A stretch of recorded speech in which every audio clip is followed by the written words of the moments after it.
Bueno, nada, les agradezco mucho la invitación. Esperamos vernos presencialmente pronto. Pero mientras tanto, pues platiquemos un poquito acerca de neutrinos y materia oscura.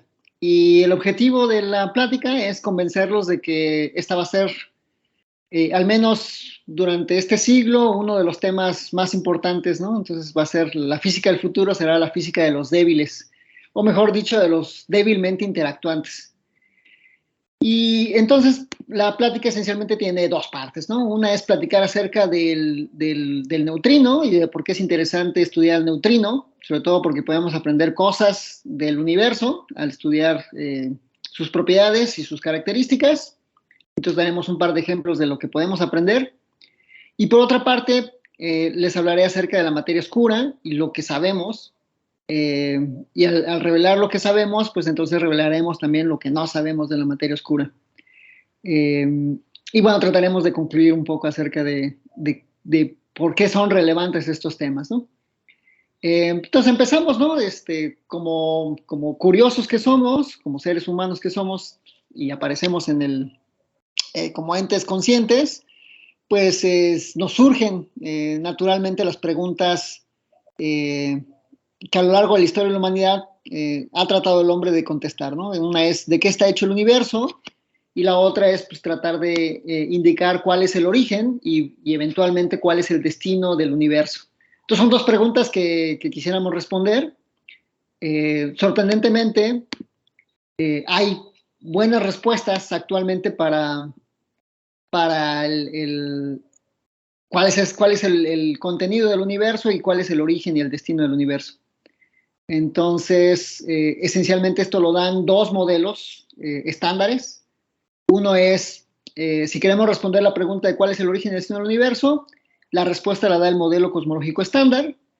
Y esencialmente lo que dice el modelo cosmológico estándar es que el universo tuvo un inicio en donde empezó con una altísima densidad de energía, al cual se le conoce como Big Bang, que vino después de un periodo de rapidísima expansión del universo, al que se le conoce como inflación, y a esa escala nosotros no hay teoría física que sea capaz de decirnos con precisión qué es lo que sucede ahí.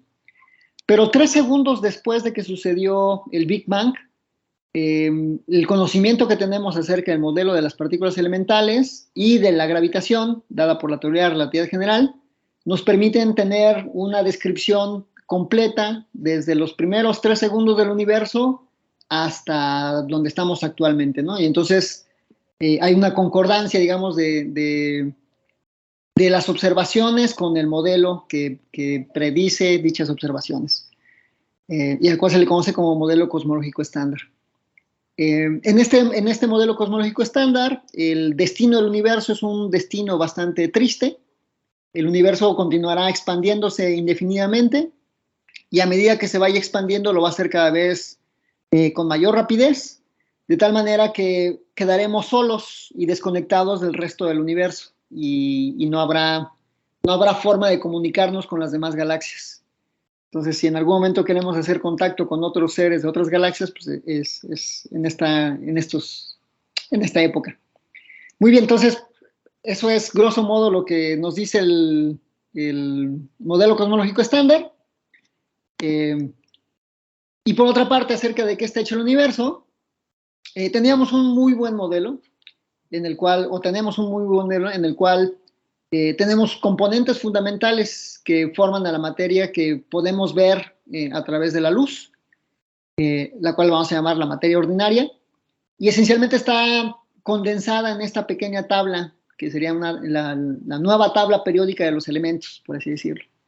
Y entonces tiene dos componentes, los componentes de materia, que digamos son partículas que tienen spin fraccionario, de hecho spin 1/2, son fermiones, y por otra parte tenemos a partículas con spin entero, es decir, son bosones, y los fermiones son los componentes de la materia que existen y que tienen ciertas cargas, y esas cargas hacen que transmitan interacciones entre unos y otros.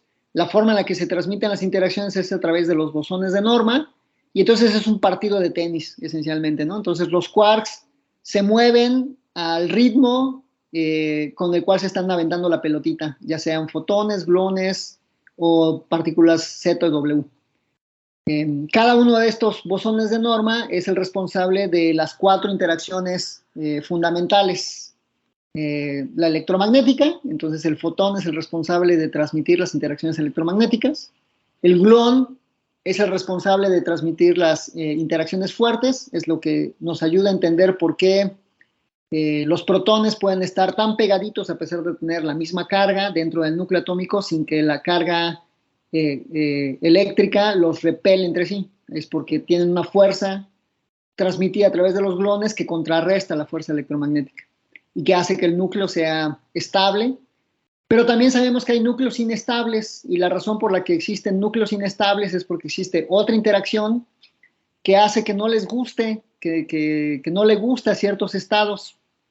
Entonces, en particular, el neutrón no le gusta ser neutrón, y entonces si yo les regalo un neutrón y me espero unos 800 segundos, eventualmente se desintegra. Y la razón por la que se desintegra es porque estas partículas Z y W son las responsables de las interacciones débiles, y por las interacciones débiles el neutrón es inestable. Entonces no le gusta esa combinación y entonces decae el neutrón. Y con el decaimiento del neutrón se arrastra el decaimiento de los núcleos de ciertos elementos pesados, ¿no? Entonces ahí van 3 interacciones, y la otra interacción es la interacción gravitacional, que para este modelo, que es el modelo estándar de las partículas elementales, no es relevante la gravitación porque las masas son tan pequeñas y las otras interacciones son tan intensas que la fuerza gravitacional es despreciable. Entonces recuerden, por ejemplo, la interacción electromagnética es 40 órdenes de magnitud más intensa que la fuerza gravitacional, entonces realmente es despreciable las interacciones gravitacionales para la descripción de la materia hecha por estos fermiones. Los fermiones se clasifican en quarks y leptones. Los quarks son las partículas con mayor interacción, digamos, en el sentido de que ellos sienten las 4 interacciones, tienen carga fuerte, es decir, sienten la interacción con los gluones, tienen carga eléctrica, entonces sienten interacción electromagnética, y también tienen carga débil, y entonces también sienten los procesos de los bosones intermediarios Z y W. Y además tienen masa, entonces también sienten la interacción gravitacional, aunque muy débilmente. Y por otra parte se encuentran los leptones. Los leptones, a diferencia de los quarks, ellos no sienten la interacción fuerte, y entonces solamente sienten 3 interacciones. La electromagnética, estos son los leptones cargados, como el electrón, el muón y el tau. Sienten la interacción débil, y entonces el muón y el tau, por ejemplo, decaen a el electrón, o el tau decae a un muón, producido esencialmente por estas partículas, la Z y la W. Y también sienten la interacción gravitacional porque tienen masa. Y finalmente, dentro de la familia de los leptones, se encuentra nuestro sujeto de estudio, o del que les quiero platicar, que es el neutrino. Y entonces, el neutrino es un leptón, tiene características muy parecidas al electrón, al muón y al tau, pero no tiene carga eléctrica. Entonces, los neutrinos solamente tienen 2 interacciones, o solamente sienten 2 interacciones. La interacción débil, mediada por estas partículas, y la interacción gravitacional, porque, digamos, lo que vamos a ver es que tenemos evidencia muy reciente de que los neutrinos efectivamente tienen masa. Todo este modelo se puede explicar dentro de una teoría cuántica de campos, con un grupo de simetría, que le llaman el grupo de simetría SU3 cruz SU2 cruz U1, pero cuando uno tiene ese modelo, con esas simetrías, todas las partículas no tendrían masa. Y lo que sabemos es que pues, la materia tiene masa. Sabemos que nosotros pesamos cuando comemos. Y entonces, ¿de dónde viene esa masa? Viene de la interacción de estas partículas con otra partícula que se descubrió muy recientemente, bueno, se observó experimentalmente, que es el Higgs. Y entonces el Higgs es el responsable de hacer un rompimiento de las simetrías, tal que genera además masa, no solamente a los bosones de norma, sino también a las partículas de materia, como los quarks y los leptones. Entonces, gracias al Higgs que tenemos masa. Sin embargo, esta no es la historia completa. Lo que tenemos ahora evidencia es que existe en el universo una alta componente de materia y de energía que no está formada ni por quarks, ni por leptones, ni por estos bosones de norma. Y ese es un poco el tema de investigación que empezó a finales del siglo pasado y que posiblemente este siglo sea el tema más importante dentro de lo que llamamos física fundamental. Muy bien, entonces, fantástico, de forma sorprendente, parece que tenemos respuesta a estas dos preguntas, ¿no? Digamos, de qué está hecho el universo y cuál es el origen y destino del universo. Entonces, como que pareciera muy parecido al finales del siglo XIX, que todo ya está contestado. Entonces, el objetivo de la plática es convencerlos de que eso no es cierto, de que todavía hay cosas excitantes que podemos estudiar y descubrir, tanto en el mundo de las partículas elementales, en particular estos tipos de aquí, que son los neutrinos, y de cosas que no conocemos, como son la materia y la energía oscura. Entonces, primero, ya dijimos, ¿no? ¿Qué es el neutrino? Pues el neutrino es una partícula fundamental, uno de los constituyentes fundamentales del universo. Está aquí, ¿no? Es uno de los leptones que no tienen ni carga eléctrica ni carga fuerte, solamente tienen carga débil. Y hay tres tipos de neutrinos, ¿no? Entonces, ¿cuáles son las características del neutrino? Pues hasta antes del 2001, el neutrino era una partícula que tenía carga cero, es neutro, de hecho, de ahí su nombre, ¿no? Neutrino, pequeño neutrón, pequeña partícula de carga neutra. Es un fermión, entonces tiene spin semientero. Se creía que el neutrino no tenía masa, entonces se pensaba que la masa del neutrino era cero, y que tenía una helicidad negativa. La helicidad negativa se refiere a, digamos, como si ustedes hacen la proyección del momento angular con respecto al vector de propagación, o sea, al momento, si el vector de propagación y el momento angular coinciden, digamos, van en la misma dirección, se dice que tiene helicidad positiva. Pero si el momento angular va en dirección opuesta a la velocidad de propagación, se dice que tiene helicidad negativa. Entonces, los neutrinos son izquierdos en ese sentido. Para que ustedes tengan una noción de por qué se le llama helicidad izquierda y derecha, imagínense que ustedes juegan béisbol y entonces cuando agarran la pelota, si son derechos, si han jugado béisbol y arrojan la pelota empieza a girar, ¿no? Entonces, naturalmente le dan un giro. Entonces, el giro que le dan los derechos, las personas que son diestras, va generalmente de tal forma que el momento angular va en la misma dirección en la cual lanzaron la pelota. Y entonces eso es que tiene helicidad positiva. En cambio, si fueran zurdos y lanzan la pelota, el giro hace que el momento angular vaya en la dirección opuesta a la propagación de la partícula, y entonces se dice que es helicidad negativa. Entonces, hasta ahí esas eran las características del neutrino. Como no tenía masa, pues entonces no había posibilidad de que el neutrino tuviera momento magnético, es decir, es como que no podían formar imancitos, y que existen tres tipos de neutrinos, el electrón, el muón y el tau. Y esto era lo que se sabía antes del 2001, entonces se dan cuenta, esto era a finales del siglo pasado. Sin embargo, los resultados de un experimento que se llama Submarine Neutrino Observatory demostraron que teníamos que cambiar estas propiedades. Antes de pasar a la masa del neutrino y cómo se descubrió que el neutrino tenía que tener masa, uno se podría preguntar, bueno, ¿por qué es necesario una partícula como el neutrino? Entonces, vean las características, ¿no?, del neutrino. Era una cosa rara, ¿no? Es una cosa que no tiene masa, helicidad negativa, que no tiene momento magnético, o sea, prácticamente imposible de detectar. Y la razón por la que se necesita es porque si queremos tener una imagen consistente de cómo se da el proceso de radioactividad, es necesario introducir a esta partícula, el neutrino. En particular, cuando se observaban los procesos radioactivos, lo que se observaba es que uno tiene un núcleo y el núcleo decae. Y la razón por la que decae es porque el neutrón, como ya habíamos dicho, se puede convertir en un protón, entonces decae el neutrino en un protón. Pero además de que se forma el protón, se genera un electrón. Entonces, realmente lo que nosotros observamos cuando estamos viendo un proceso radioactivo es estamos viendo los electrones y los protones que se están generando con muy alta energía que salen del decaimiento del neutrón. Si este fuera el decaimiento, si solamente fuera el decaimiento de un cuerpo a dos cuerpos, la energía con la que sale el protón y el electrón estaría determinada solamente por las masas de las partículas involucradas. Entonces, si uno conoce la masa del núcleo, la masa del protón y la masa del electrón, la energía con la que sale el protón y el electrón tendría que ser dados fijamente. Serían dos deltas de Dirac. Sin embargo, cuando ustedes miden la energía de las partículas, lo que observan es que existe un espectro. Y este le conocían como la catástrofe del espectro continuo, ¿no? Del decaimiento beta. Porque hay una distribución. Entonces, ¿cómo explicar esta distribución?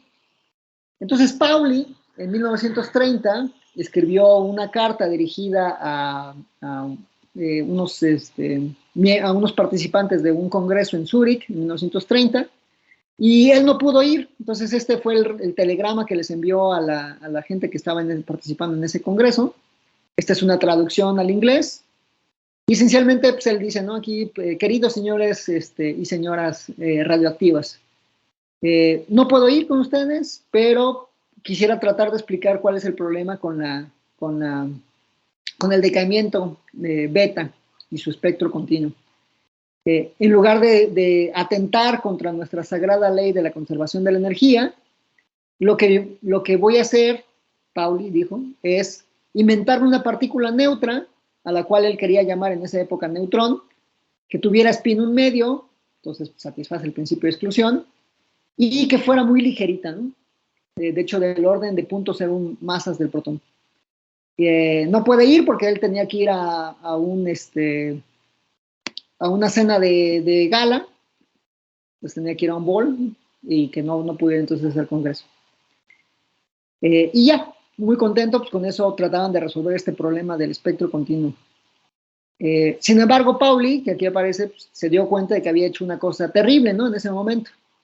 Y entonces él pensó, dijo, he postulado una partícula que no puede ser detectada, porque es neutra, muy pequeña, no la vamos a poder detectar. Sin embargo, digamos, si supiera que 100 años después proponemos cada día muchísimos modelos en los cuales proponemos miles de partículas que posiblemente no se pueden detectar, pues bueno, en aquella época era una cosa terrible, ahora es cosa de todos los días. Entonces, ante la posibilidad de que no se pudiera detectar el neutrino, pues se propusieron cosas muy alocadas, entre ellas utilizar, por ejemplo, bombas atómicas para producir muchísimos neutrinos que pudieran ser detectados. Afortunadamente, la Segunda Guerra Mundial terminó y con ella la utilización de la fuerza atómica se volvió pacífica. Y entonces dijeron, no, pues mejor en lugar de una bomba atómica utilicemos un reactor que produce energía eléctrica. Y como un reactor funciona como una bomba atómica, todo el tiempo está produciendo neutrinos, en particular antineutrinos. Y entonces pongamos un detector que consiste en un tanque gigante de agua, y como tiene tanta agua, pues tiene tantos protones y tantos neutrones que eventualmente algún antineutrino producido por ese reactor chocará con un protón, se forma el proceso inverso al decaimiento del neutrón, entonces se forma un neutrón, y ese neutrón vaga por el medio hasta que es capturado por el medio. Entonces, una vez que es capturado, se libera cierta cantidad de luz. Por otra parte, en este decaimiento inverso, en lugar de producirse un electrón, se produce un positrón. El positrón choca con alguno de los electrones del medio y se forma entonces otra emisión de fotones, ¿no? Y entonces tendrían dos pares de fotones que tendrían que estar observando. Y aquí está. Entonces, en 1956 se observaron, aquí está la observación de la aniquilación de los positrones y de la captura del neutrón por el núcleo. Entonces, acá tienen las dos señales de fotones observadas en este tanque de agua que se puso cerca de un reactor nuclear en el estado de Utah.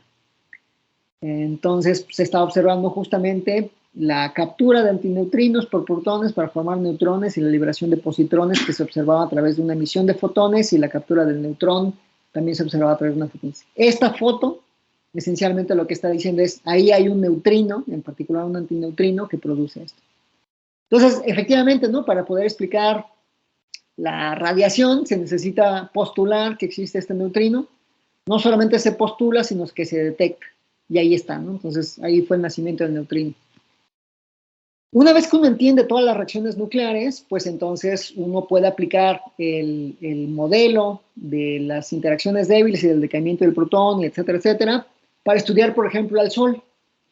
Y resulta ser que el Sol es una bomba termonuclear, ¿no?, que está funcionando todo el tiempo, y entonces produce una cantidad enorme de neutrinos en la liberación, o sea, lo que mantiene vivo al Sol y que hace que nos ilumine es también la misma fuente que produce una cantidad enorme de neutrinos. De hecho, la cantidad de neutrinos que produce el Sol es tan intensa que en este momento los están atravesando 1.000 millones de neutrinos por centímetro cuadrado, ¿no? Entonces, en su uña los está atravesando en este momento 1.000 millones de neutrinos por centímetro cuadrado por segundo. Entonces, es una cantidad enorme.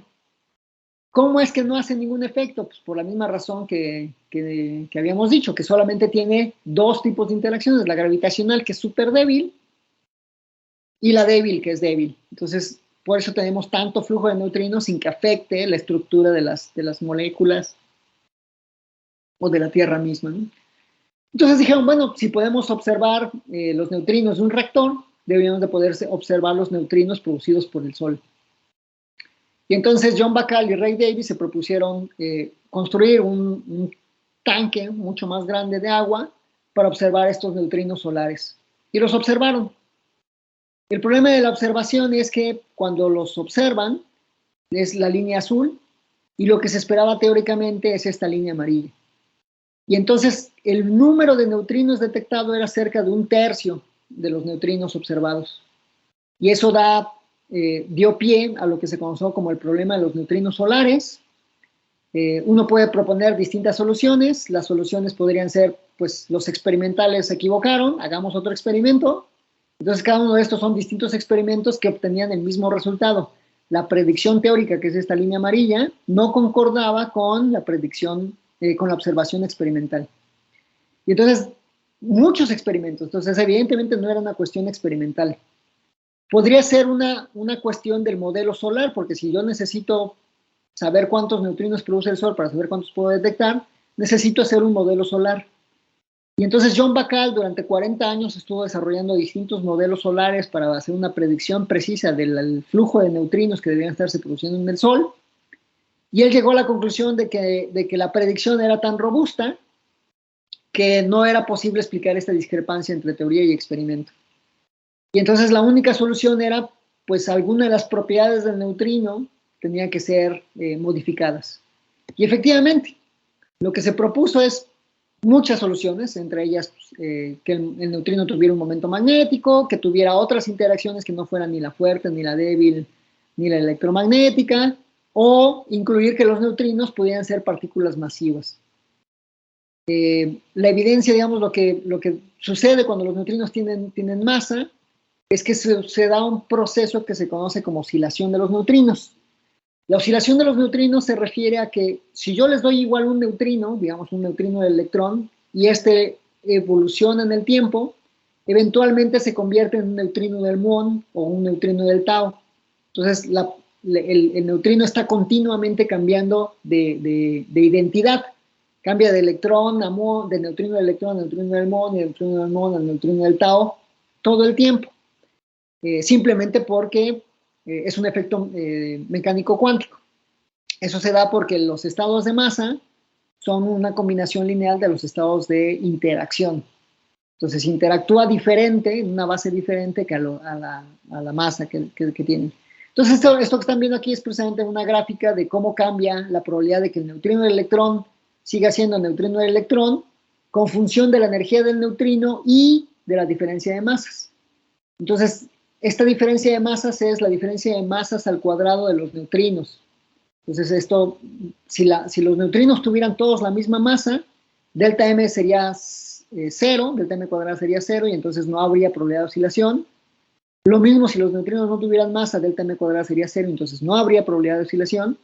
Pero si delta M cuadrada es diferente de 0, entonces existe una probabilidad de oscilación, dependiendo cuál es la mezcla, digamos, de los estados. Entonces uno tiene que encontrar cuál es esa diferencia de masas y ese ángulo de mezcla tal que sea consistente con todos los datos observados. Entonces, ¿cuál es el valor de delta m cuadrada y de teta? Tal que este valor experimental y este valor teórico sean concordantes. Y la respuesta es esta región. La diferencia de masas de los neutrinos tiene que ser de este orden y el ángulo de mezcla tiene que ser de este orden para poder explicar todos los datos observacionales. De hecho, es un modelo consistente. Se construyeron un montón de experimentos y entonces cada uno de los experimentos iba acotando esa región en delta m cuadrada y en teta, de tal manera que la región actual de consistencia es esta manchita que está aquí, pequeñita. Este valor del ángulo de mezcla de la diferencia de masas es el que explica todos los datos observacionales de neutrinos, tanto solares como los producidos por reactores nucleares, como los producidos por aceleradores de partículas. Entonces, esta es la región. A pesar de que se ve muy pequeña en esta región de parámetros, es una región grande y actualmente la física de neutrinos está entrando en la fase en la cual queremos medir con precisión cuánto vale este valor de delta m cuadrada y del ángulo de mezcla. Una vez que uno tiene esta solución, pues uno se puede preguntar si es posible que el neutrino tenga otras interacciones además de las interacciones del modelo estándar.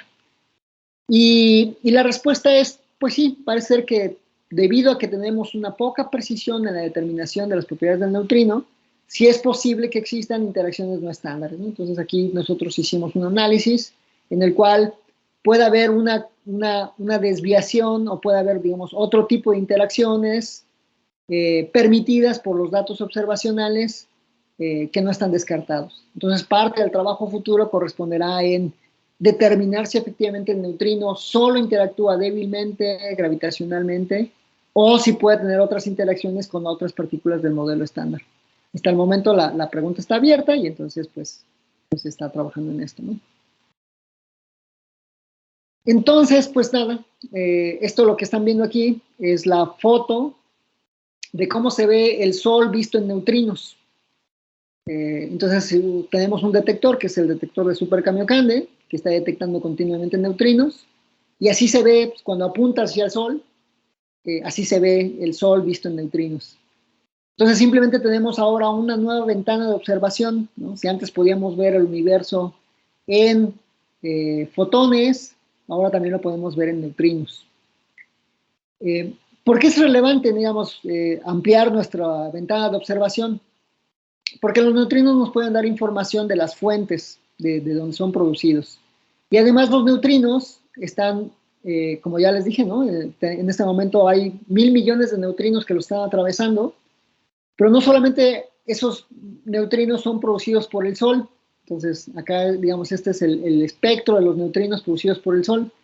También hay neutrinos producidos por las estrellas, la muerte de las estrellas, las explosiones de las supernovas. También hay neutrinos producidos por los reactores nucleares. Hay neutrinos producidos por la interacción de los rayos cósmicos con la atmósfera, que son estos neutrinos atmosféricos. Hay neutrinos producidos en los centros de las galaxias, en los núcleos activos de las galaxias. Hay neutrinos producidos por la interacción de los rayos cósmicos con los fotones del fondo cósmico de radiación, que son estos neutrinos del GZK. Y hay estos neutrinos que se le conocen como neutrinos cosmológicos, que son los neutrinos que se produjeron cuando se formaron los primeros elementos químicos, los primeros núcleos atómicos. Y de hecho estos neutrinos cosmológicos están aquí, también presentes entre ustedes y nosotros. Por cada centímetro cúbico en cualquier parte del universo, entonces si aquí si ustedes ven, digamos, su dedo, su pulgar, y ven nada más la puntita de su pulgar, ahí hay alrededor de 400 neutrinos producidos cuando se produjeron los primeros núcleos atómicos. Y entonces ahí están, ¿no? Son neutrinos que están ahí, que es muy difícil de detectar, que de hecho no han sido detectados, y que si son detectados, nos darán información de lo que sucedió 3 minutos después del Big Bang. Entonces sería muy interesante saber qué nos pueden decir esos neutrinos. Sabemos, por ejemplo, que el fondo de radiación cósmica nos da información acerca de la evolución del universo 180.000 años después del Big Bang hasta ahorita. Bueno, de una forma equivalente, cuando detectemos los neutrinos cosmológicos y lo hagamos con la estadística suficiente, nos podrían decir qué es lo que sucedió con el universo después de los 3 primeros minutos después del Big Bang, hasta que se formó la radiación cósmica de fondo 180.000 años después.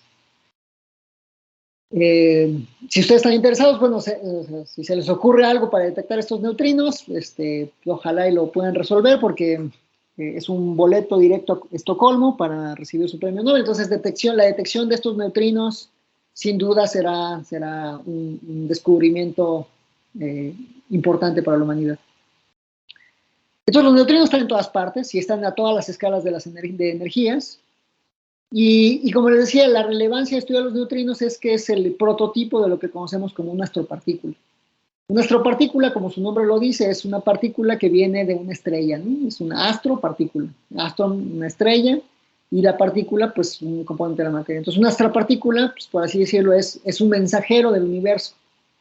Si es que el universo está hecho de cualquier objeto astronómico, ¿no? Entonces, los neutrinos son la astropartícula por excelencia. Las astropartículas son, digamos, la rama de la física, una rama de la física de partículas multidisciplinaria que incluye astronomía, astrofísica, física de detectores, cosmología, física del estado sólido, relatividad, etcétera, etcétera, que se está consolidando como el futuro para el estudio de las partículas elementales. Debido a que hemos alcanzado posiblemente el límite en energía que podríamos producir aquí en aceleradores terrestres, pero el acelerador más grande que tenemos en el universo es el universo mismo. Y entonces el estudio de las astropartículas nos puede dar no solamente información acerca de cómo se producen las partículas o las astropartículas, sino además de cómo se propagan. Y entonces al estudiar cómo se propagan, pues podremos saber qué hay en el universo. Para darles un ejemplo de qué información nos pueden dar los neutrinos, esta es una foto, aquí a la derecha, de Andrómeda, de la galaxia vecina, esta galaxia enana, y este puntito de aquí es Sanduleak, que era una gigante azul, y esto es al día siguiente, ¿no? Cuando explotó, en 1987. Entonces, lo que estaban observando aquí es la explosión de esta estrella y su muerte, produciendo una supernova, que es la supernova 1987A. Para explicar cómo se forma esa supernova, pues uno tiene que tener un modelo, ¿no? Digamos. Y de hecho, esa supernova, para poderse formar, libera muchísimos neutrinos para poderse formar. Se observaron en los detectores de neutrinos ese flujo de neutrinos, y se observa aproximadamente 2 horas antes de que se forme el destello luminoso. Entonces, si uno detecta un flujo de neutrinos inesperado, es porque posiblemente venga una explosión en el óptico, que sea el remanente de la supernova. ¿Cómo se da esa explosión? Esencialmente necesita una estrella súper gorda, de más de 8 veces la masa del Sol, que después de que se acaba el hidrógeno y choca el hidrógeno con otro átomo de hidrógeno para formar helio, y después de que el helio choca con otros átomos de helio para formar litio, y así se van formando los elementos cada vez más pesados, cuando es muy masiva, tiene la energía suficiente para que después se forme el hierro. El problema del hierro es que el hierro es un elemento que absorbe mucha energía. Entonces, cuando chocan núcleos de hierro, se pierden, o sea, necesitan mucha energía para pasar al siguiente proceso de la fusión nuclear. Y entonces ahí se apaga la estrella.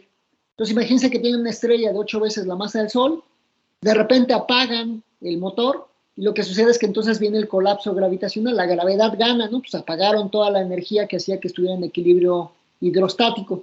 Apagan la energía, viene el colapso gravitacional, la gravedad empieza a ganar, toda la materia empieza a caer, pero pues esencialmente es materia que va cayendo toda a un mismo punto, y entonces cuando llega al centro toda esa materia, pues rebota. Y ese es el rebote en el cual se produce la gran explosión que nosotros observamos como una supernova. Y en el centro, pues pueden pasar 2 cosas, ¿no? Pues agarraron materia que la comprimieron a una densidad altísima, y entonces se forma lo que conocemos como una estrella de neutrones, o bien puede ser un hoyo negro.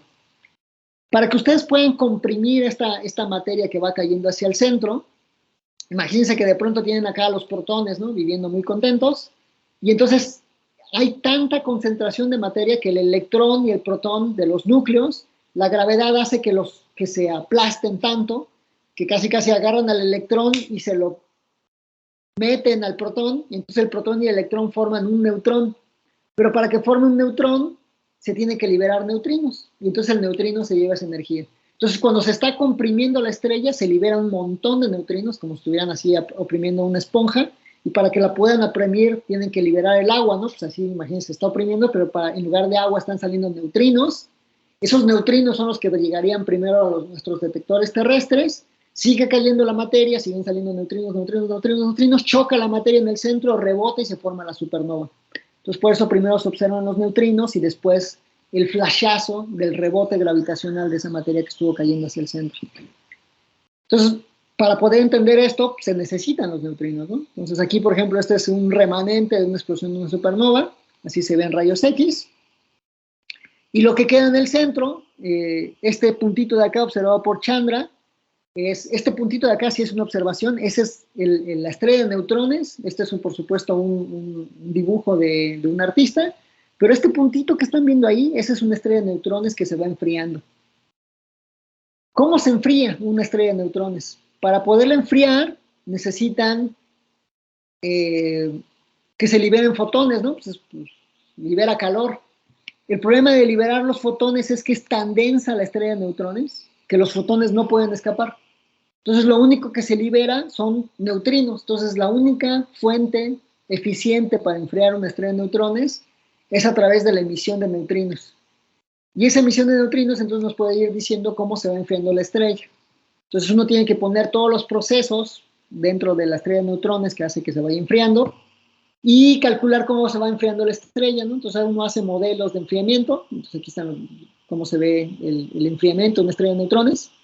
Y conforme se va enfriando, pues van entrando los distintos procesos, digamos, de reacciones entre los protones, neutrones, produciendo todos esos neutrinos que se llevan la energía. De tal forma que si tuviéramos datos de cómo se enfría una estrella de neutrones, podríamos conocer si estos procesos se están dando o no. Y resulta que sí tenemos datos. Una supernova que explotó en los tiempos de Tycho Brahe, conocida como Casiopea A, tenemos estos datos en los cuales se va viendo cómo se va enfriando, ¿no? Se empezó a observar a finales del siglo pasado y se sigue observando. Entonces, esta es una gráfica vieja del 2011, pero pues, se ha ido extendiendo esta línea. Y conforme se va viendo cómo, para poder explicar estos puntos observacionales de cómo se va enfriando una estrella de neutrones, se requiere que el núcleo de la estrella de neutrones, que no sabíamos qué era, tiene que ser un estado superfluido. Entonces, Danny Pash, de la UNAM, junto con sus colaboradores, estudiando el enfriamiento de las estrellas de neutrones, dijeron que para que pudieran tener esta imagen concordante de cómo se enfría una estrella de neutrones, el núcleo tiene que ser un superfluido. No solamente es un superfluido, sino que además pueden determinar cuál es la temperatura crítica de dicho superfluido. De otra forma, no pueden explicar esta caída en el enfriamiento de la estrella de neutrones. Entonces, claramente, lo que les quería decir aquí es un poco el ejemplo de lo que el conocimiento de la física de neutrinos aplicados a distintos fenómenos astrofísicos nos puede decir acerca de, por ejemplo, el interior de una estrella de neutrones. Me voy a adelantar un poco. Podemos estudiar más cosas acerca del universo estudiando la física de los neutrinos. En particular, podemos estudiar cómo se expande el universo, pero bueno, me voy a saltar. Para hablarles mejor un poco acerca de cosas que no sabemos acerca de los neutrinos. Y no sabemos, por ejemplo, cuál es el valor absoluto de la masa de los neutrinos. Tampoco sabemos si es que en los neutrinos existe violación de CP. La violación de CP es importante porque nos dice qué es más probable, que decaiga una partícula o una antipartícula, o qué es más fácil que decaiga. Y entonces, a partir de una posible violación de CP, eso podría explicar por qué nosotros estamos hechos de materia y no de antimateria, o por qué no hay antimateria en el universo. Entonces, lo que se sabe es que en el modelo estándar de las partículas elementales, en el sector de quarks, que sabemos que si hay violación de CP, la violación de CP no es lo suficientemente fuerte como para poder explicar por qué hay más materia que antimateria. Entonces, nos gustaría saber si en el sector leptónico, en donde los neutrinos juegan un papel importante, existe violación de CP para poder entender por qué existe más materia que antimateria. Por otra parte, no sabemos por qué los neutrinos están mezclados, ¿no? Por qué sus sabores son una combinación lineal de sus estados de masa.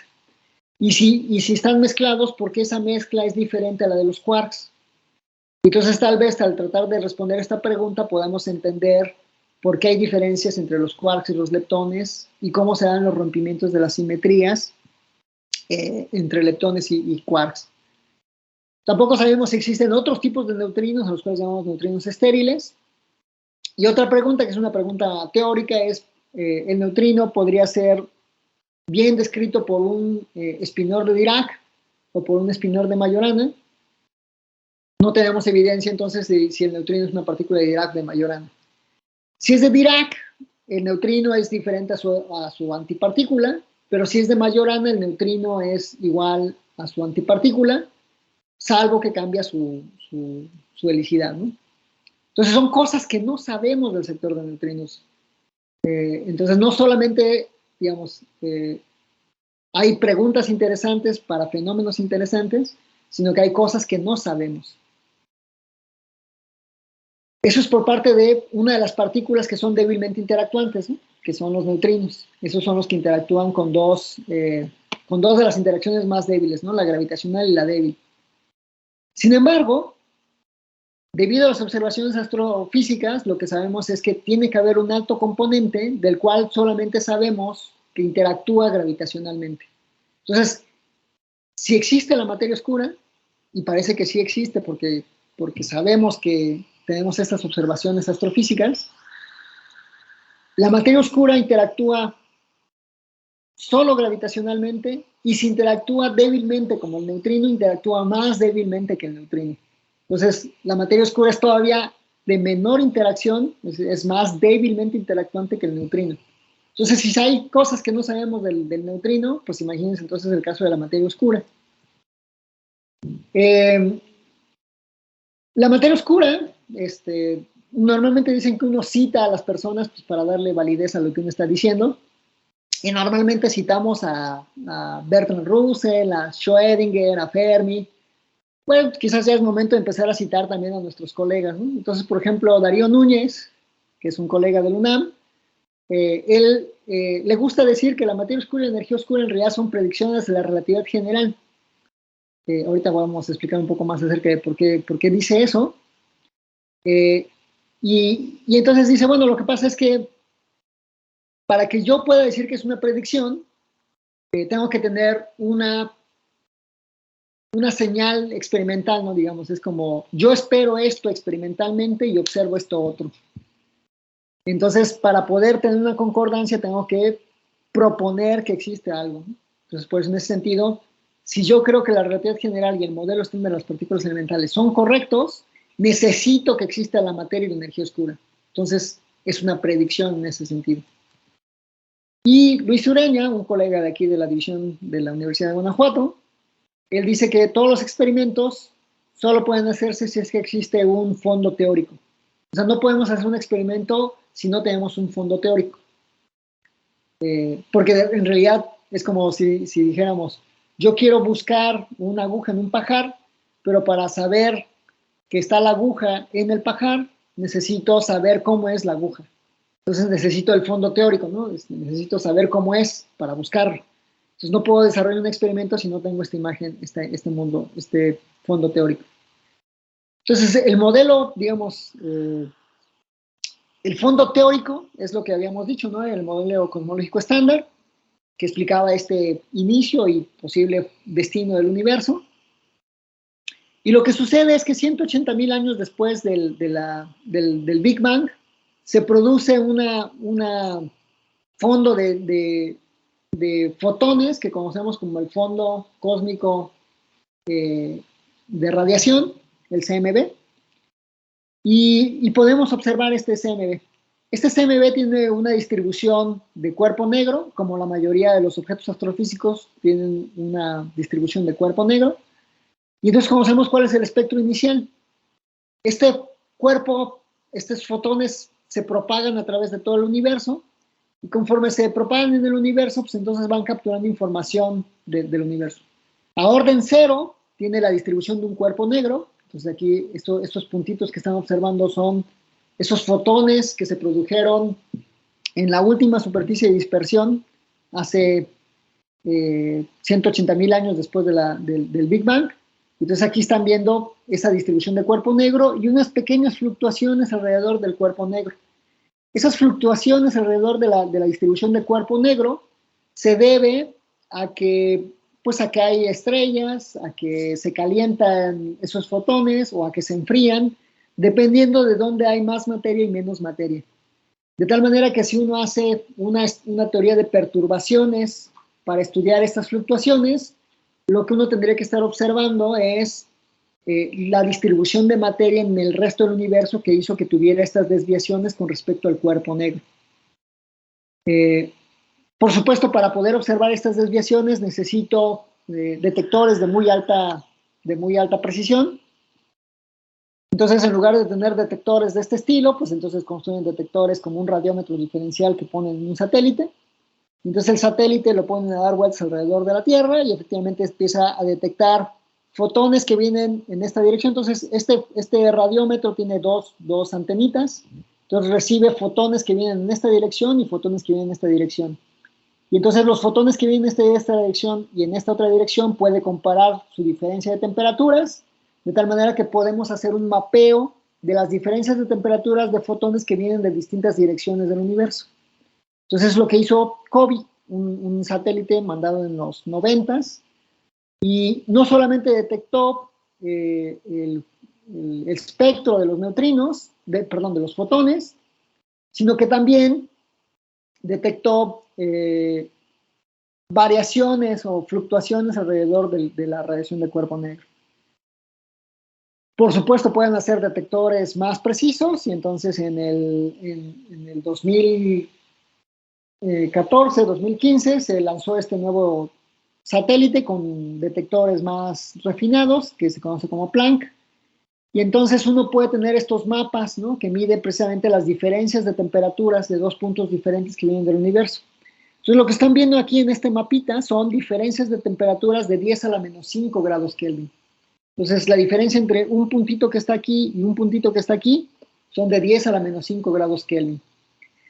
Si uno hace una teoría de perturbaciones para poder explicar por qué no tiene esta distribución de anisotropías del fondo de radiación cósmica, pues entonces uno tendría estos puntos. Los puntos azules son los datos observacionales, y uno necesita construir un modelo que ajuste esos puntos observacionales.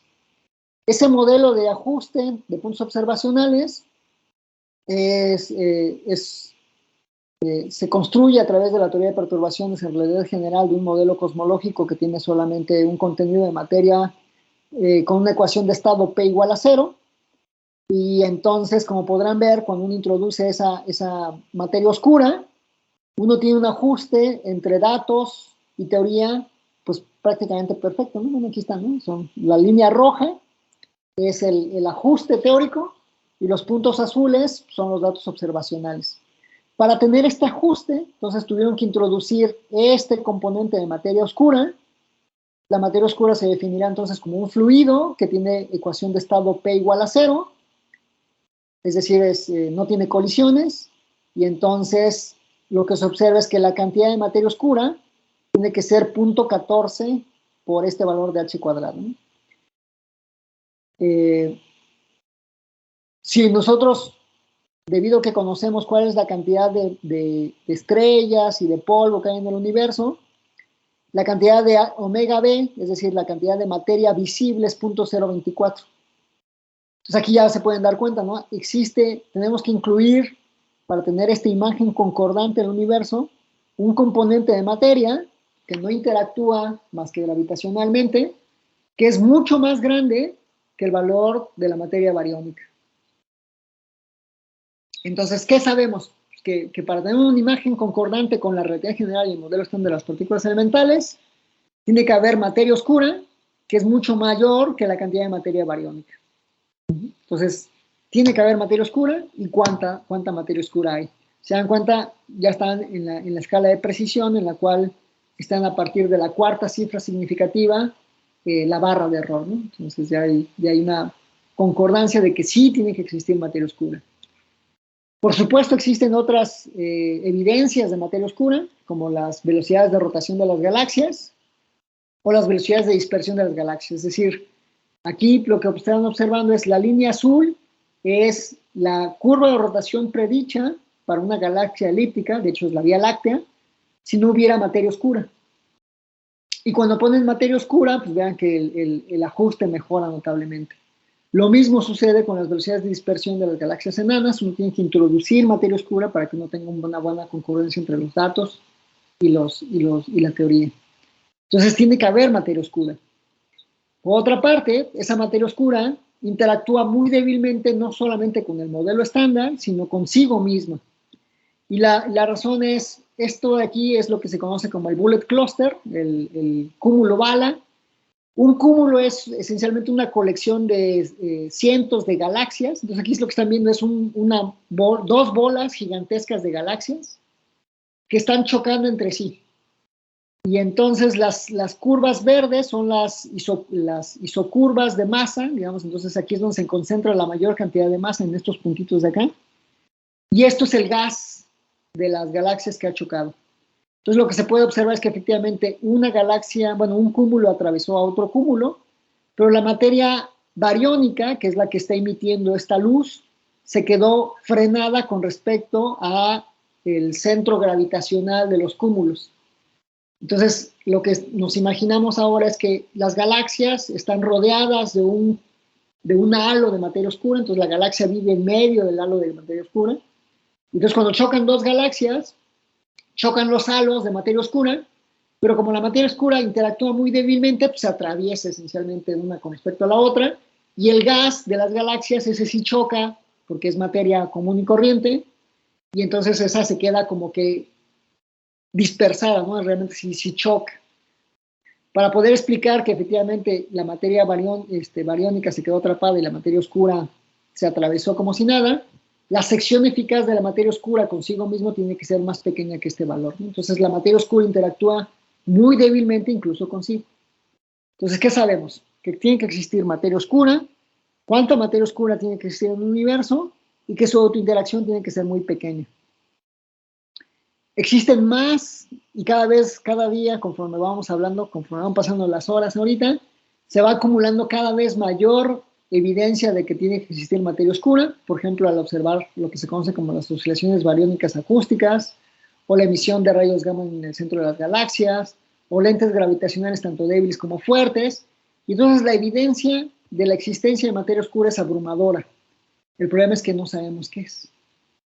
Entonces esa es la gran pregunta. Por supuesto, hubo candidatos de qué podían ser la materia oscura. El más famoso era lo que se conocía como el WIMP, es decir, las partículas débilmente interactuantes masivas, que esto significa esencialmente que es una partícula que no tiene carga eléctrica, es neutra, y que interactúa con el resto de la materia muy débilmente. Por supuesto, lo que quisiéramos es que pudiéramos detectar esa materia oscura, y para detectarla, pues necesitamos que interactúe con nuestros detectores, ¿no? Y entonces normalmente se proponía que la materia oscura, si fuera WIMP, ojalá y tuviera algún tipo de interacción con el resto de la materia bariónica para que la pudiéramos observar, ya sea de forma directa o de forma indirecta. Desafortunadamente, hasta el momento, la hipótesis de que la materia oscura interactúa con la materia bariónica es negativa, es decir, no hemos tenido ninguna evidencia de que efectivamente sí hay algún tipo de interacción. Entonces aquí lo que están viendo es la gráfica de la sección eficaz que mide cómo interactúa la materia oscura con otras partículas con respecto a la masa de las partículas. Entonces, todas estas líneas que están aquí son líneas de exclusión que están diciendo, para esta masa de la partícula en la materia oscura, su sección eficaz tiene que ser más pequeña que 10 a la menos 44 centímetros cuadrados. Para que tengan una idea, la interacción de un neutrino con un neutrino, que ya habíamos dicho que era una sección eficaz muy pequeña, es del orden de 10 a la menos 44 centímetros cuadrados. Entonces, efectivamente, ya estamos por debajo. Estas líneas que están aquí abajo son las nuevas líneas de exclusión. Y entonces la materia oscura interactúa más débilmente que los neutrinos. Si es que interactúa. Y posiblemente no interactúe. Y en el caso de la restricción de detección indirecta, esto es las búsquedas de detección directa, en detección indirecta tampoco se ha observado ninguna interacción de la materia oscura con algún tipo de materia bariónica.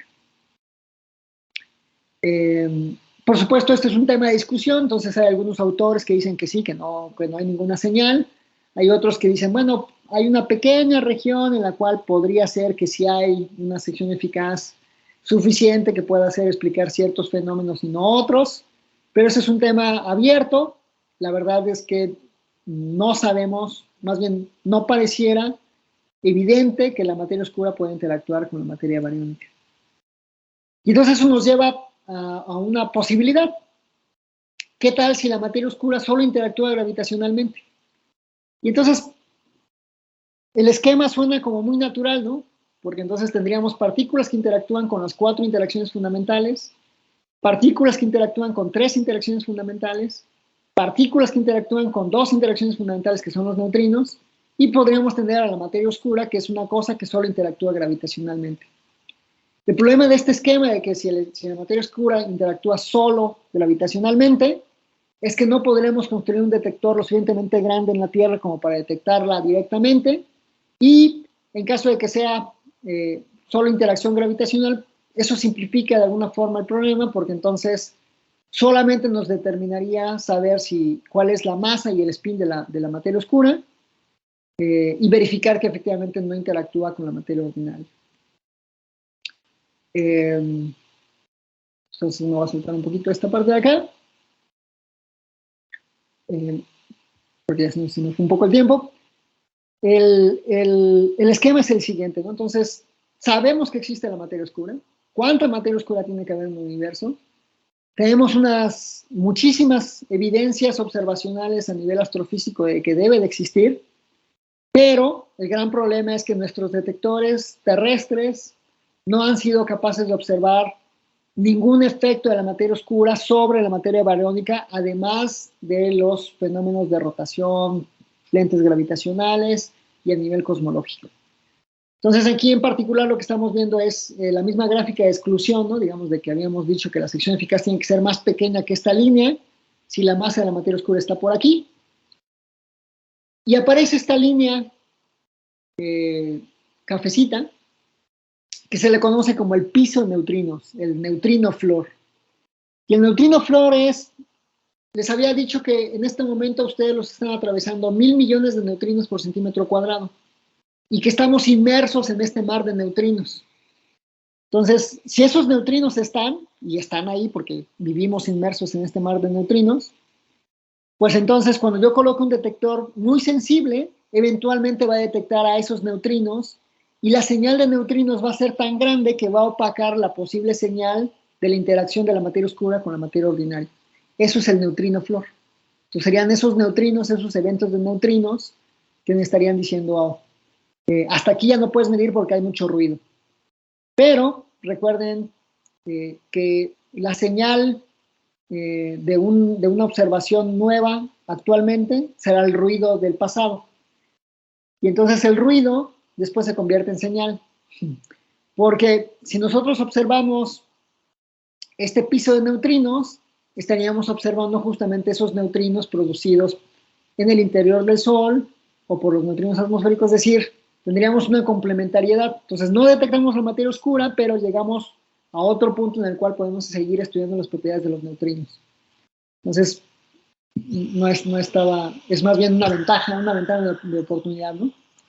Porque justamente esos neutrinos nos permitirán, por ejemplo, detectar por primera vez el flujo difuso de neutrinos de las supernovas, o neutrinos de muy baja energía que provienen del Sol, y además, si se detecta este flujo de neutrinos, quiere decir que ahí esos neutrinos que habíamos dicho que era muy difícil de detectar están ahí, ¿no? Ya, terminaremos con esto. Sabemos que existe la materia oscura, aunque pareciera que es difícil que sea una materia oscura conocida como WIMP. La tendencia actual es que posiblemente la materia oscura sean partículas muy ligeras, es decir, no tan pesadas, y eso es algo que se está explorando actualmente. Cuando en esta búsqueda de la materia oscura con los detectores terrestres, pues entonces se complementan para tener una imagen multimensajera del universo, al observar también a los neutrinos producidos en regiones invisibles del universo. Y entonces también sabemos que hay cosas que no sabemos de los neutrinos, que podríamos complementar justamente con estos detectores hechos para la detección de materia oscura. Y en general, digamos, el objetivo de la plática era un poco hablarles de estas cosas, ¿no? Digamos, de estas partículas que interactúan muy débilmente con la materia ordinaria, partículas que sabemos que sí existen como el neutrino, y partículas que son predichas, como la materia oscura, que sabemos que debe de existir, pero que todavía no sabemos prácticamente nada de sus propiedades. Entonces, pues claramente el futuro, pues es en mi opinión, muy prometedor, y pues termino como empecé. Creo firmemente que la física del futuro en altas energías es la física de las partículas débilmente interactuantes, ya sean los neutrinos o la materia oscura. Y bueno, con eso termino. Muchas gracias. Muchas gracias, doctor, por su presentación. Doctor Francisco, si quiere moderar las preguntas. Hola, ¿qué tal? ¿Hay alguien que tenga alguna pregunta para el doctor Juan Barranco? Que puede levantar la mano y entonces en ese orden podemos seguir pues las preguntas.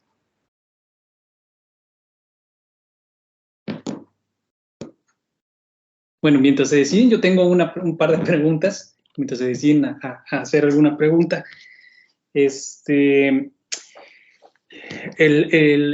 La evidencia que se tiene es que efectivamente los neutrinos tienen masa, entonces hay un modelo, ¿no? El modelo que yo hace un tiempo escuché es el modelo de CISO. No sé si este siga siendo el modelo que describe el mecanismo para darle masa a los neutrinos, bueno, tal como lo mencionaste, lo único que se conoce son las diferencias de masa. Claro. Entonces, sí, ese modelo, el CISO, buscamos qué significa el CISO, en Google podemos ver que es una especie de un sube y baja. Entonces, ese CISO predice entonces la existencia de unos neutrinos. Bueno, en un sube-baja va a haber alguien que va a ser mucho más pesado que el otro.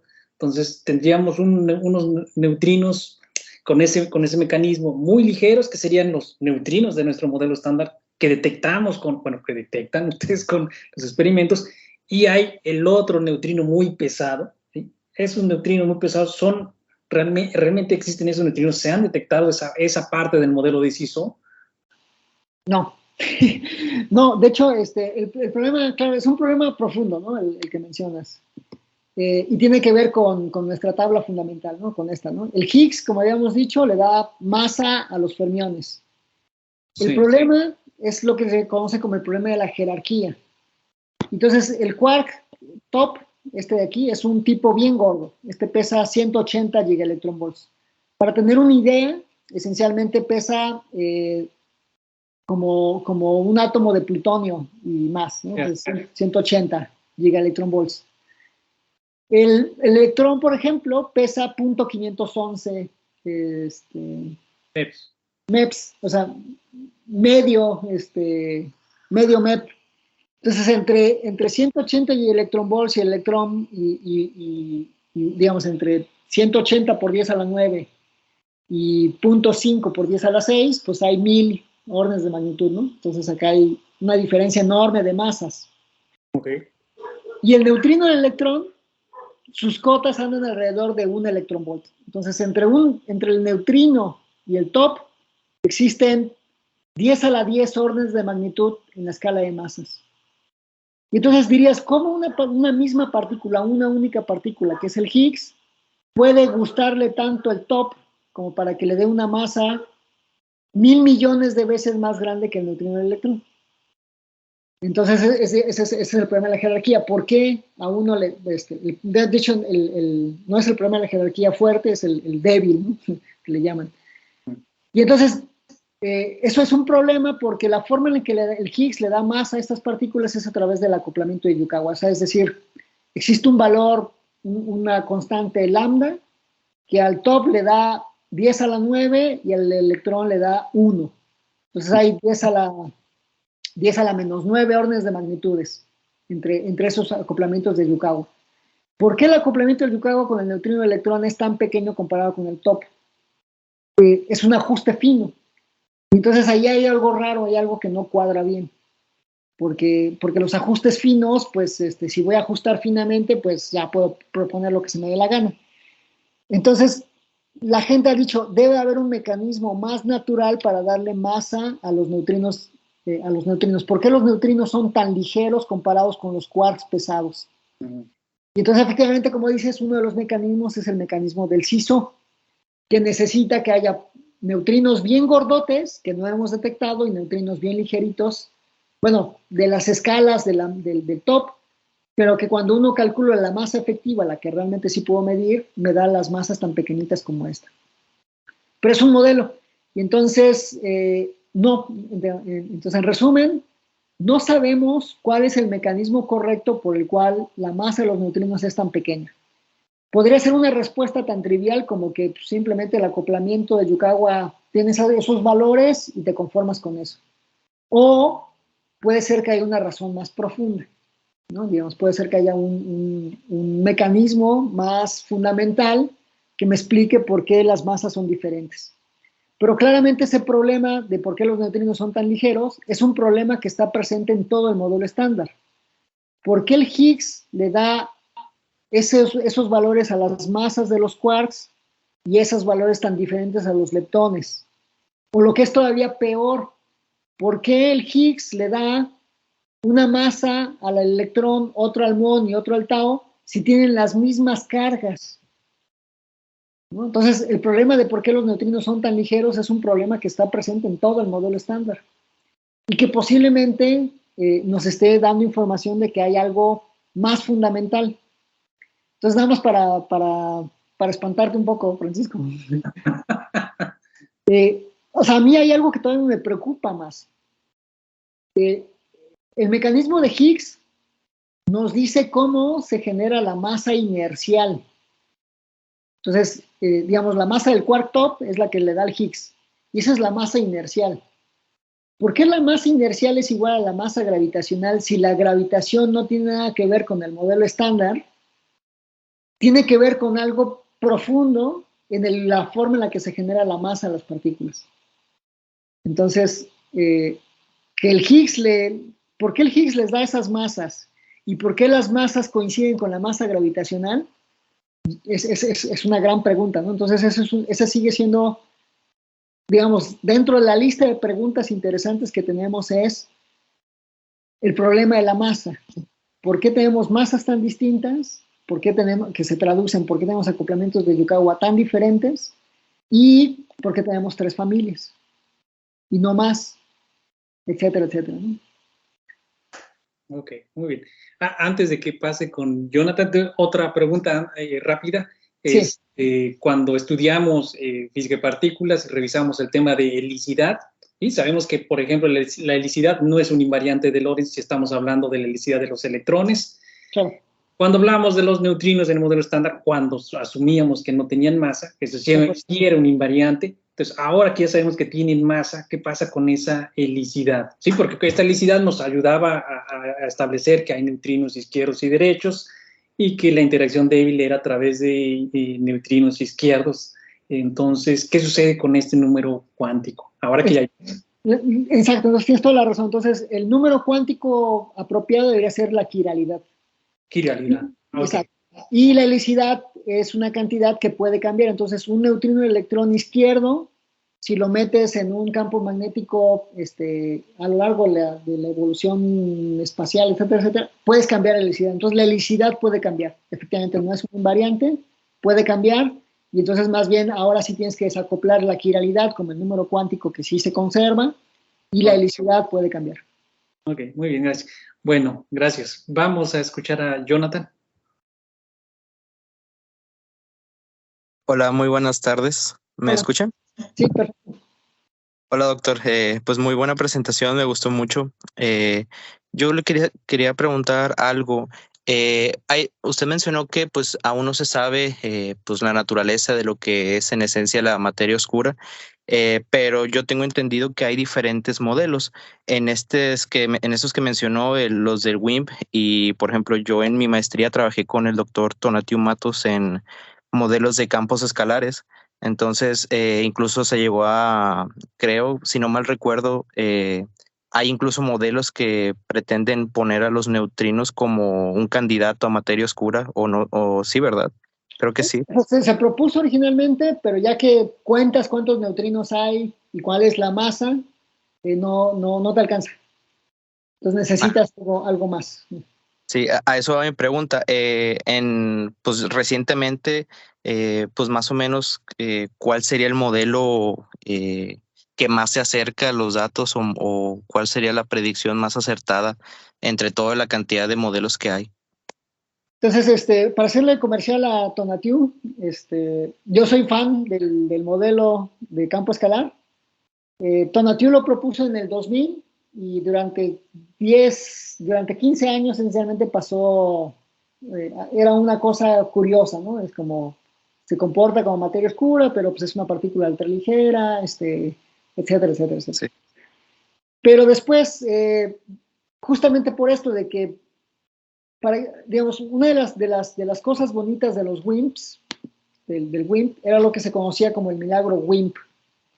Y el milagro WIMP tenía que ver con que si los si la materia oscura era pesada, la escala de interacción, a ver si lo tengo por acá. Aquí está, ¿no? El milagro WIMP. Entonces, la cantidad de materia oscura actual tenía que ver con el momento de lo que se conoce como la congelación, el freeze out. Entonces, esencialmente tú tienes aquí, digamos, imagínate que todo esto es la materia oscura que tenías, y entonces conforme empieza a aumentar la temperatura, empieza a decaer la materia oscura, siempre sucede, ¿no? La materia decae hasta sus estados fundamentales. ¿Qué es lo que evita que siga decayendo? Pues esencialmente que la tasa de expansión del universo es tan grande que ya no se puede aniquilar la materia oscura consigo mismo, o sea, ya no choca consigo mismo. Esa escala en la cual se producía el congelamiento para que hubiera la cantidad de materia oscura que conocemos actualmente, esencialmente me daba que la sección eficaz de aniquilación tenía que ser de la escala electrodébil. Entonces, para poder explicar la cantidad de materia oscura actual, la escala natural de sección eficaz de la materia oscura tenía que ser de la escala débil. Y entonces dijeron, fantástico, esto sí lo podemos alcanzar. El problema de eso es que esa sección eficaz es esta línea punteada. Y entonces la no observación de fotones o de muones o de partículas tau o de electrones en los detectores terrestres hace que la sección eficaz tiene que ser más pequeña que la sección eficaz del milagro WIMP. Entonces, esto ha desilusionado o ha producido que la gente diga, si la materia oscura es muy pesada, su sección eficaz quiere decir que es tan pequeña que no estuvo en equilibrio térmico. Y entonces, pues acá dice, ¿no? Descartando la materia oscura térmica, de reliquia térmica. Entonces, el WIMP, digamos, como originalmente se había pensado que daba la escala de energías y de secciones eficaces, etcétera, etcétera, está entrando en una etapa en la cual no se está observando. Entonces dices, pues pasemos a modelos de materia oscura escalar. Entonces en el 2016, Witten, Ostriker, Hu, etcétera, etcétera, gente de Princeton, retomó la idea de que la materia oscura podría ser un campo escalar, una partícula escalar ultraligera. Y a partir de la publicación de Witten, pues entonces se disparó el estudio de campos escalares como materia oscura. Entonces, actualmente, digamos, sin querer ser muy fan de Tona. El modelo de campo escalar es muy interesante, está siendo muy estudiado porque ajusta los datos observacionales porque se comporta como materia oscura pesada, como WIMP, en las escalas cosmológicas, y ahora la tarea consiste en llegar a este nivel de precisión para ver si se descarta o no por otras observaciones. Entonces, es una buena época para estudiar modelos con campos ligeros, tanto bosónicos como fermiónicos. Muy bien. Muchas gracias. ¿Más preguntas? Bueno, aprovechando otra vez que tengo el micrófono, ¿qué tan difícil es construir, por ejemplo, un detector de neutrinos? O sea, no es difícil. O costoso, digamos, también costoso. O sea, en realidad, comparado con los generadores de partículas, son baratos. Entonces, necesitas un tinaco muy grande. Entonces, por ejemplo, Super Kamiokande es un tinaco de 50,000 toneladas de agua. Entonces, pues es un tinacote, ¿no? De hecho, no tengo una foto, pero bueno, es agua. No te cuesta nada, ¿no? Bueno, es muy barato. Y lo que necesitas son fotomultiplicadores que estén perfectamente bien calibrados para que cuando pase un neutrino, el neutrino golpee a los electrones del agua, del hidrógeno, del oxígeno, los golpea con tanta fuerza que el electrón se arranca del núcleo, bueno, del átomo, se mueve, es una partícula cargada que se mueve en un medio y entonces se genera radiación Cherenkov, que es la que detectan los fotomultiplicadores. Entonces, dentro de digamos, de cómo construir un detector es barato. Lo que es, digamos, costoso es que no haya fuentes radioactivas o que conozcas muy bien lo que está alrededor tuyo. Porque cualquier fuente radioactiva, y entonces, por cualquier fuente radioactiva entonces, para ponerles un ejemplo, el plátano tiene mucho potasio, y el potasio tiene un montón de isótopos.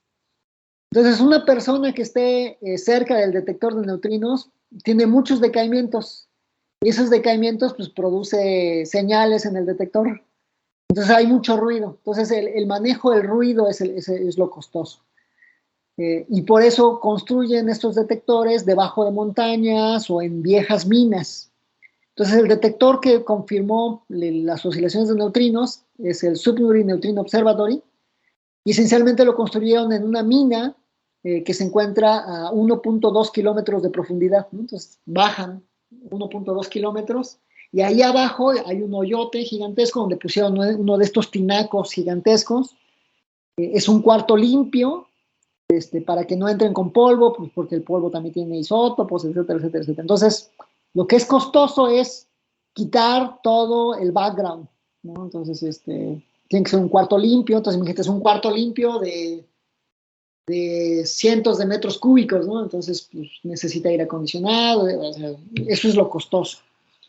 Pero aún así, en términos de costos, será o sea, si el LHC te costó 10,000 millones de euros, un detector de neutrinos te cuesta, no sé, billones de euros. O sea, son órdenes de magnitud de diferencia.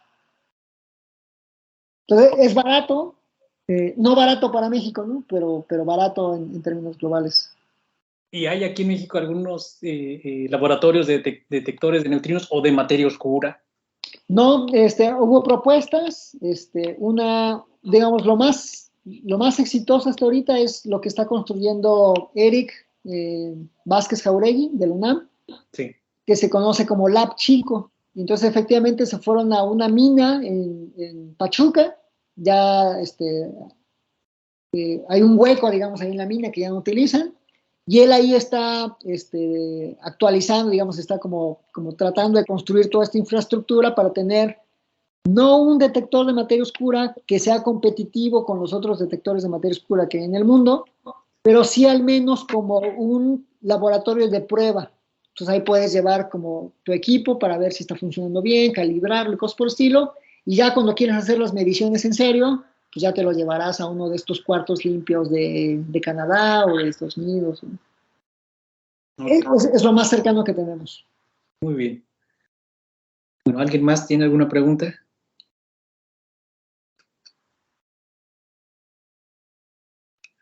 Bueno, pues agradecemos la excelente plática que nos dio Juan Barranco y es un honor haberlo tenido aquí en un webinar del CICFIN.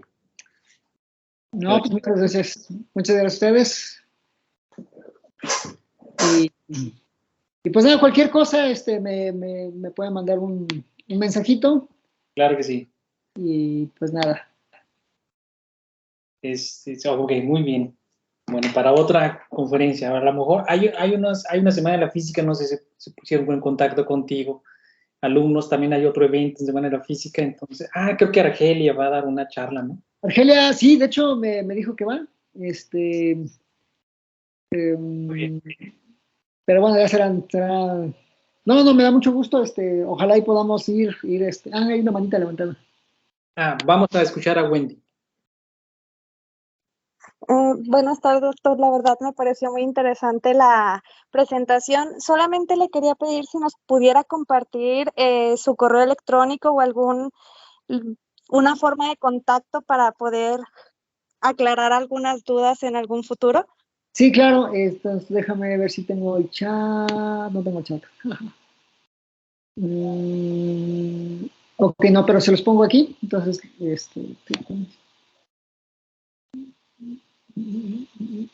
voy. Entonces,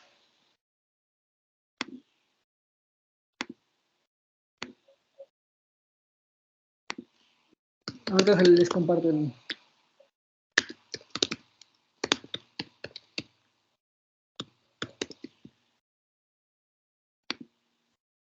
Entonces, en principio, aquí está mi correo. Entonces, cualquier cosa, con mucho gusto, les contesto. Muchísimas gracias, doctor. No, ustedes. Muy bien. Ahora sí, ¿alguien más?